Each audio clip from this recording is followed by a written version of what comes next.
So next question, Buzzsaw688. What is your favorite emblem you have made? My favorite emblem I've made? Well, I've already talked about my most proud emblem, and that was the Jurassic Park one. My favorite one. Oh, fuck. I gotta go through my database now. I'm trying to think. Favorite. You know what? Again, there's one that's popping out in my head. It's a recent one. But basically, it's the Joker emblem that I made recently, where he's in the bat symbol. I mean, I hate to toot my own horn, but come on. That emblem is just badass. You basically get two emblems in one, because you get the bat symbol, and you get the Joker. And the fact that he's inside the bat symbol, there's just some sort of symbolic nature happening there, and I don't know, man, it turned out really cool. I'm just really happy with how it turned out. Joker looks evil. He's kind of like, you know, he's not really like Heath Ledger Joker or you know, he's not any type of Joker from the comic books or anything like that. He's like my own interpretation of Joker inside the bat symbol.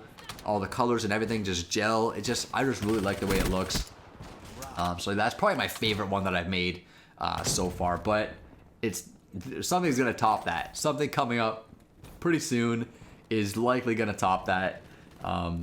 Good stuff's coming, let me just say that. Dennis at CodX Blackbird on Twitter. Why is your name Vile Self? Oh god. Okay, so the answer to this question is pretty long. I could probably ramble about this for a while, but let's just keep it short and sweet. Okay, when I was about 14 years old, I found a dead bat on the sidewalk. So I brought this dead bat home and I buried it in my front yard because I wanted it to decompose. I wanted the skeleton. So I buried it, and then I got impatient a little while, like maybe like a week later or something like that, and I dug it up, and it was only very slightly decomposed at this point. It stunk like a motherfucker. Let me just tell you that. It stunk really bad. Death smells, I'll tell you that right now. But anyways, I was impatient, so I sat on the front step of my house and I just started peeling the skin off of this bat. Just peeling the skin off with my bare hands.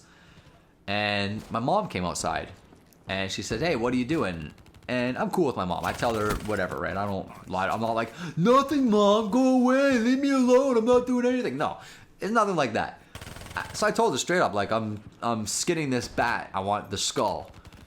And she looked at me with this, like, almost like she wants to puke face. And she called me vile. She's like, "That is vile, that's disgusting, you better wash your hands, that is gross, get that shit away from me."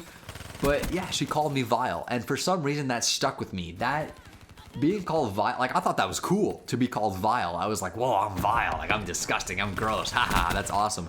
That to me was cool because I am kind of a gross dude. I like gross things. Like, some of the movies I have, some of the things I watch on the internet, like, I don't even want to get into it right now. I'm not even gonna start with that shit, but I like some gross shit, not gonna lie. So Vile Self is basically a description of me. It basically translates to I'm disgusting. That's basically what it means. So that's that's the short story of how my name, why my name is Vile Self, to answer that question. Good question though, Dennis. Thank you for that. There was another Dennis Verhoef. Can you make a Cook SpongeBob emblem? Well, the answer is most likely yes, I can, but I'm not going to. Not at this point in time anyway, because I'm not taking requests at the moment. I am currently backlogged doing emblem designs, so at some point in the new year, I will be making a video announcing that I am taking requests, and I'll probably only take 5 or 10 requests at a time. But once I start taking requests again, you guys can start requesting stuff, and I will try to get as many done as possible. But you gotta understand, I work full time, I have a girlfriend, I have friends, I have other hobbies, I like to play the game too, as well as other games. So making emblems, I mean, I do as much as I can, but I just can't get to them all. There's not enough time in the day. So a Cook SpongeBob emblem is a possibility for the future, for sometime soon. I'm sorry, unfortunately, it's not gonna happen anytime soon. Thanks for the question though. Dion Scales asks, did you ever expect to get featured on Chaos's channel? I hate to sound egotistical, I guess is the word, but yes, I did expect to get featured on that channel. I feel like I am one of the top emblem creators on YouTube. I don't think I'm the best one by any means. There's one or two people, actually there's definitely two people who I consider better than me as far as emblem creation goes. But I definitely think I'm one of the top contenders.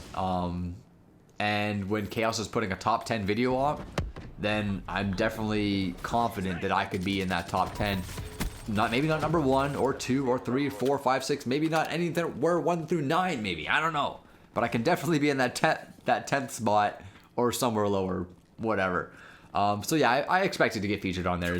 As egotistical as that might sound, I mean, maybe I'm just overly confident, I don't know, but I feel like my work's good enough that I can make a top 10 video pretty much no problem.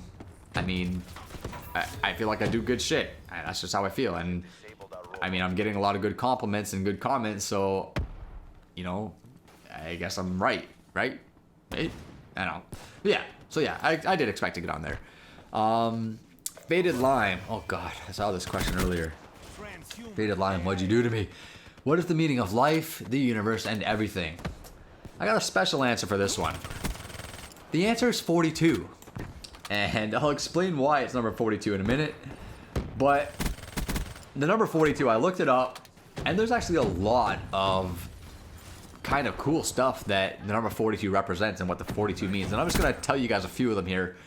Okay, so there's 42 US gallons in a barrel of oil. 42 is the atomic number of molybdenum, which is the metal compound used to make some alloy steels.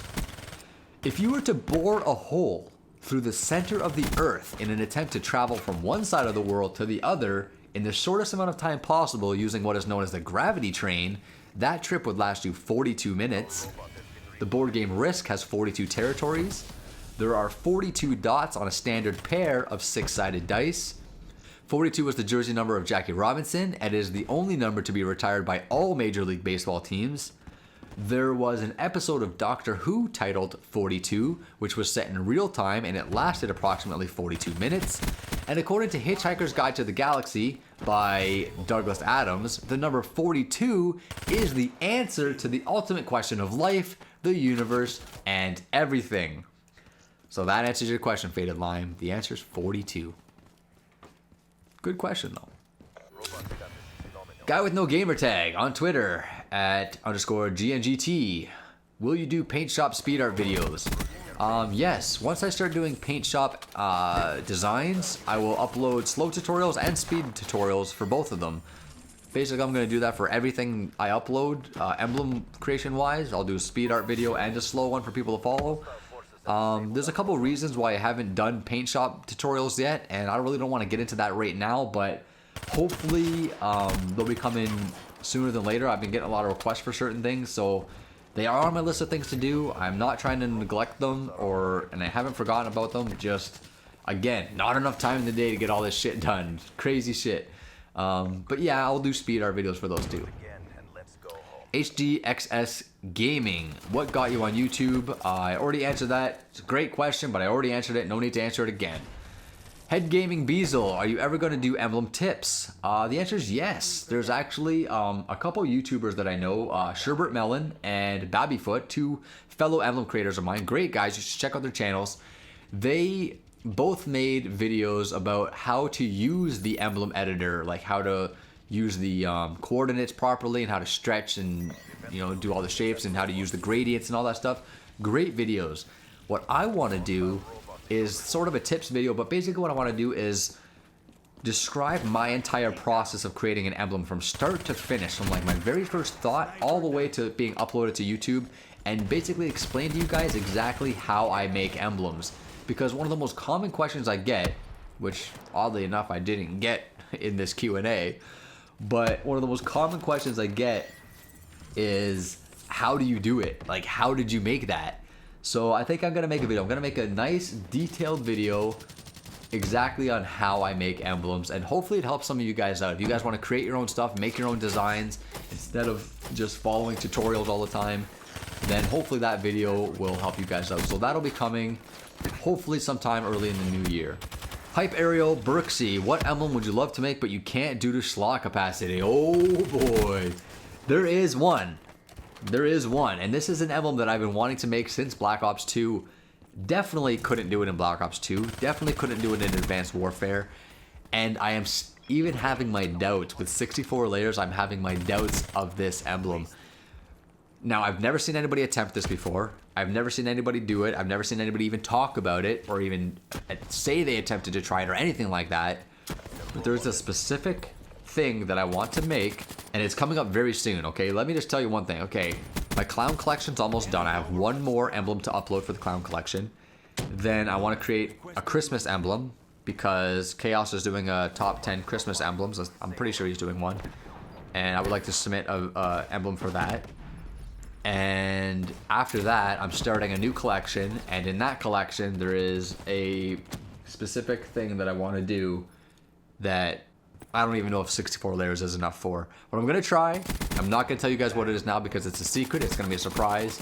But this is a great question. I'm glad somebody asked this because I want you guys to just get hyped, because if I could pull this off, then that's fucking God mode. That is God mode right there. And maybe I'm tooting my own horn again, maybe. I don't know. Maybe I'm just jumping to conclusions. I don't know. But we'll see. If I can't pull it off, I will tell you guys what it was. But I'm pretty confident that I'll be able to pull this off in some capacity or another. Great question. Thank you.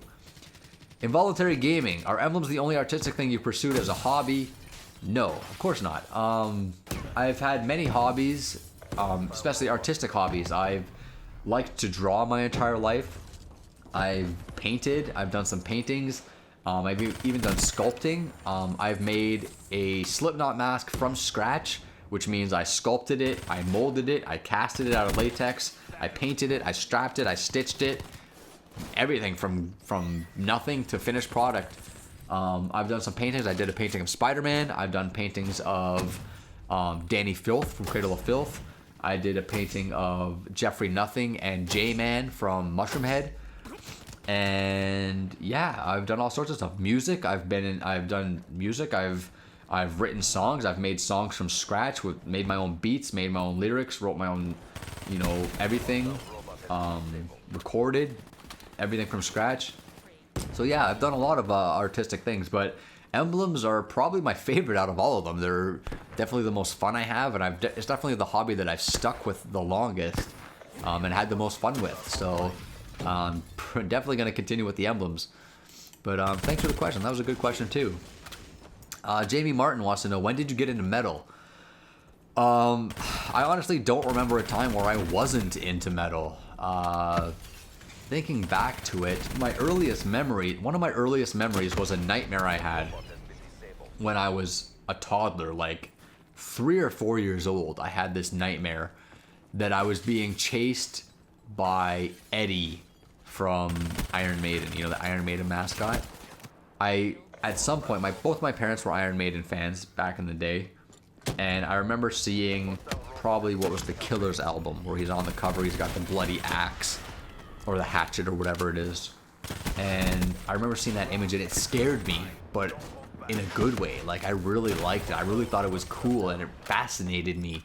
And my parents would play Iron Maiden and Black Sabbath and Judas Priest and stuff like that in the car and in the house, and I would listen to it, and I liked it. It was something that grew on me at a very young age, and it stuck with me through all my years of life, and up to this very day, I listen to metal all the time. So yeah, there really hasn't been a time where I wasn't into metal. Like, when I was in my mom's womb, she was like, I'm pretty sure my mom went to a Motley Crue concert while I was in her womb, and I was probably in there headbanging. Like, so yeah, I've been into metal my entire life.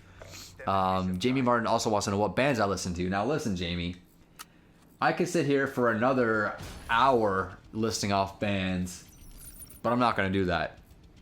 So I'm just going to tell you a few bands that I've been listening to lately, and if you've never heard of them, then maybe you can check them out. But one of those bands is a band that I've just started recently listening to, and that's Cattle Decapitation. Great band. Another band, actually the band that is basically the soundtrack to all these emblems that I've made so far in Black Ops 3 is Rotting Christ. Now, this band's been around since 1987 or 1986, something around there, but I've only recently started listening to them, and they are so fucking good. Like, really good. I'm gonna go out and buy their albums as soon as I get a chance, but basically what I do is I go on YouTube, I type in Rotting Christ, find a full album, and I click play, and then I just let it go. And that's my background music when I'm making emblems. But the band I've been listening to the most lately, the band I crank in the car, the band I crank when I'm at work, Karak and Gren. Now, if you've never heard of this band before, they are from the Netherlands. They're a Dutch band. They're a three-piece symphonic black metal band, okay? They sing in Dutch, English, German, and French. And as far as I know, they have 3 albums. Am I remembering correctly? 3 albums or maybe 4 albums. Something like that.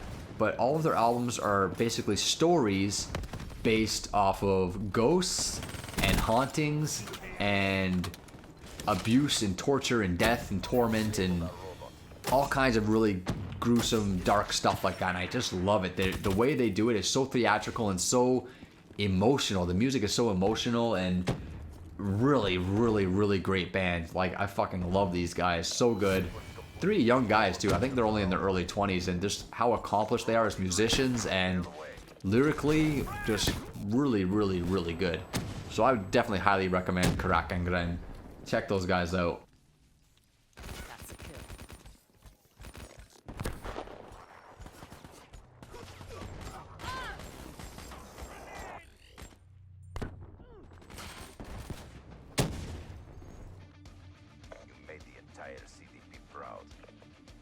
Crush the opposition.